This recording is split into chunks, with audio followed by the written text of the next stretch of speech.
Hi everyone, তোমরা সবাই কেমন আছো? আশা করি ভালোই আছো। তো দেখতে পাচ্ছ একটু শুয়েছিলাম কাজকর্ম করে সকালবেলা। তো দেখতে পাচ্ছ আমি এখন ঘুম থেকে উঠেছিলাম, কারণ আজকে আমাদের বাড়িতে কে আসবে তোমাদের সাথে অল্প পরে শেয়ার করব, দেখতে পেবে।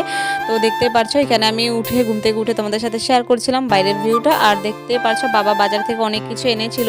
তো এখানে মা সব কিছু রাখছিল, কারণ রাত্রে তো খাওয়া দাওয়া হবে, কীর্তন হবে, তোমরা জানোই। তো তার জন্য দেখতে পাচ্ছ এখানে সব কিছু এনেছিল বাবা। তো সব কিছু তোমাদের সাথে শেয়ার করেছিলাম। আর দেখতে পাচ্ছ ধন্যা পাতাগুলো কি সুন্দর লাগছে। তো দেখো বন্ধুরা, কে এসেছে আমাদের বাড়িতে, দেখতেই পারছো অনেক দিন পরে আমাদের বাড়িতে এসেছিল আমার দিদা। দেখতে পারছো আমি তো তোমাদের আগের ভিডিওগুলোতে বলেছিলাম দিদার শরীরটা এতটা ভালো নেই।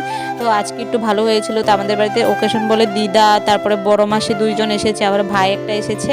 তো ওই যে ভাইটা আমার মামা, ছোট মামার ছেলে, অনেকটাই ভালো লাগছিল তারা এসেছে। তার জন্য মানে কি বলবো, দিদার শরীরটা ভালো নেই, আমরা যাবো দেখতে। আমি তো যেতে আর পারিনি। তো দিদা আজকে এসেছে, তার জন্য অনেকটাই ভালো লাগছিল। তো দেখতে পাচ্ছ বন্ধুরা, ভিডিওটা এই পর্যন্ত ভালো লাগলে লাইক কমেন্ট করে দিবে।